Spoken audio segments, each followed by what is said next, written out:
Karena nggak ada hubungannya kan? ya, karena kan mungkin ketika penetrasi itu terjadi di luar gitu ya, terus spermanya tuh tidak ada di dinding rahim, ada di mulut rahim dan bisa berenang gitu. ke dalam. Jadi bisa.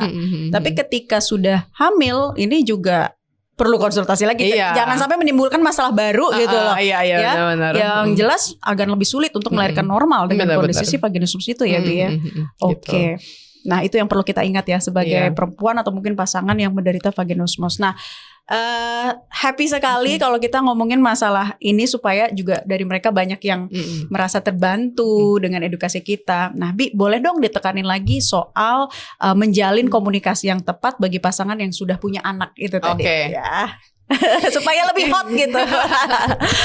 Jadi kalau udah punya bayi, sebenarnya kalau di depan bayi yang masih merah gitu, kita berhubungan seks di depan dia nggak apa-apa sih gitu kan ya, karena mereka belum tahu nih apa sih. Cuma ini bisa kebagi dua nih.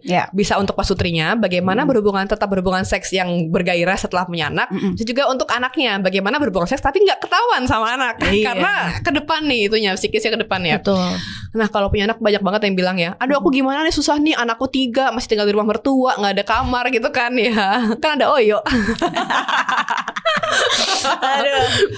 Pokoknya Oyo masih ada ya sekarang? Nggak ada ya, apa namanya? Apa ya namanya? Kof.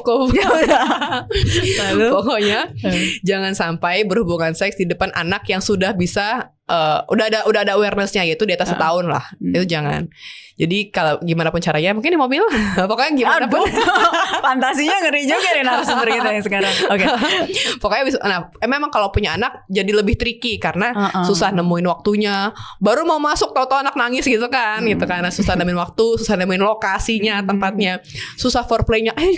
Punya waktu 5 menit doang gitu. Begitu udah 5 menit, 3 menit udah nangis gitu kan. Capek deh. Susah banget ya. Buat teman-teman coba bangun support system. Misalnya seminggu sekali titipin nih setiap hari Sabtu malam jalan-jalan nih anak-anak pergi ke pasar malam sama nenek kakeknya. Pasar malam, baik. Sedangkan satunya ngamar di rumah gitu.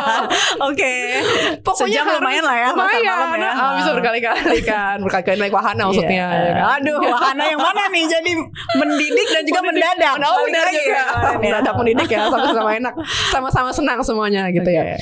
Pokoknya tapi masih banyak kayak gini, laki-laki atau enggak mungkin ibunya kayak, aduh masih kasihan anak kecil dititip sejam doang, tapi untuk keberlangsungan hubunganmu bapak ibu nggak apa-apa anak dititip kan, mereka nggak akan tahu bapak ibu ngapain gitu kan. Tapi nggak apa dititipin sejam aja seminggu gitu, cukup untuk merawat hubungan yang penuh kasih antara suami istri gitu ya.